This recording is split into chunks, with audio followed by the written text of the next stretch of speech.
کہ یار یہ اس کا دماغ میں جو فطور ہے نا یہ سب نکل جائے. اتنا مہربان رب، کہاں سے اس نے اس کو اٹھایا اور کہاں لا کھڑا کیا. کبھی دیکھ اپنی پیدائش کو.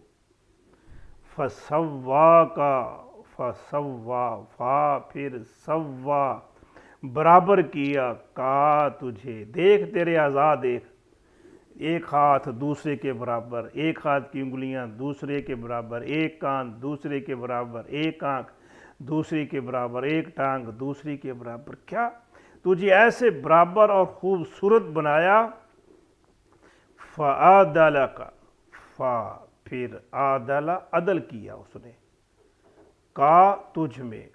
فعادل کا، پھر اس نے ایسا عدل کیا، ایسا جس چیز کو جس مقصد کے لیے ہونا چاہیے تھا ویسا بنایا. اب ہاتھ کا کام اور ہے، پاؤں کا کام اور ہے. پاؤں، ہاتھ کو ویسے بنایا جو اس کی ضرورت تھی، پاؤں کو ویسے بنایا جو اس کی ضرورت تھی. اب بازو، ان کا کام اور ہے، ٹانگوں کا کام اور ہے. بازو چھوٹے ہیں، ٹانگیں لمبی ہیں.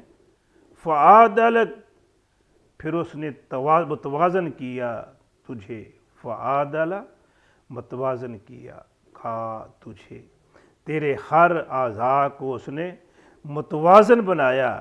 کوئی کہہ نہیں سکتا کہ یہ چیز جو ہے، ہاتھ جو ہے میرا یہ چھوٹا ہے، اس کو بڑا ہونا چاہیے تھا.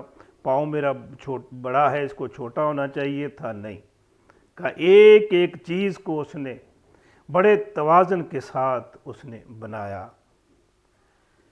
الذی، وہ جس نے، خالق کا تجھے پیدا کیا. فسوا کا، پھر برابر کیا تجھے. فعادل کا، پھر متوازن کیا تجھے.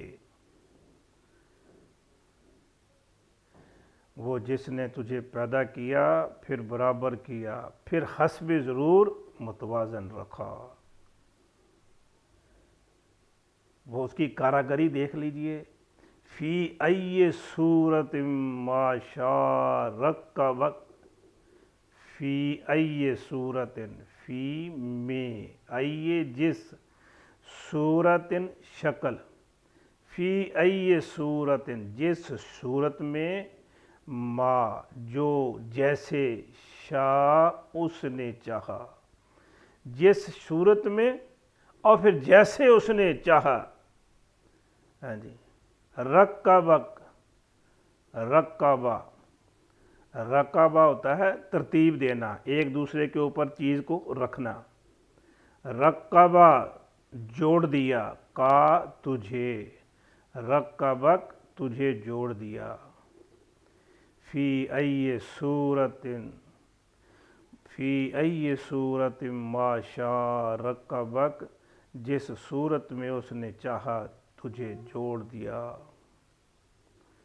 جس صورت میں اس نے چاہا، جیسے چاہا تجھے ترتیب دے دیا. میرے بھائیوں، قیامت آنی ہی آنی ہے. اس بھول میں کوئی نہ رہے. یہ پوری کائنات کا نظام ختم ہونے والا ہے. کوئی بندہ سوچے یار یہ سب کچھ فنا ہو جائے گا، اتنا نقصان ہو جائے گا. یہ نقصان نہیں ہے. یوں سمجھ لیجئے جیسے امتحان ہوتا ہے نا، امتحان کے لیے کمرہ امتحان کو سجا دیتے ہیں، کرسیاں لگ گئی، ٹیبل لگ گئی، ہے جی، ایگزامینر آ گئے، سپرڈنٹ آ گیا، چہل پہل شروع ہو گئی، طالب علم آ گئے. جیسے ہی پیپر ختم ہوتے ہیں، امتحان ختم ہوتا ہے، وہ کمرہ ویران ہو جاتا ہے. یہ دنیا تو امتحان کے لیے ہے. اللہ تبارک و تعالیٰ نے جو کچھ اس میں سجایا ہے، بنایا ہے، یہ صرف انسانوں کے امتحان کے لیے بنایا ہے. جیسے ہی امتحان کا ختم ہو جائے گا یہ سب کچھ فنا ہو جائے گا. کل من علیہا فان، سب فنا ہو جائے گا سوائے رب تعالیٰ کی ذات کے. یہ بڑے بڑا سورج، چاند، ستارے سب بکھر جائیں گے. پہاڑ، دریا، سمندر سب فنا ہو جائیں گے. چٹیل میدان لگ جائے گا.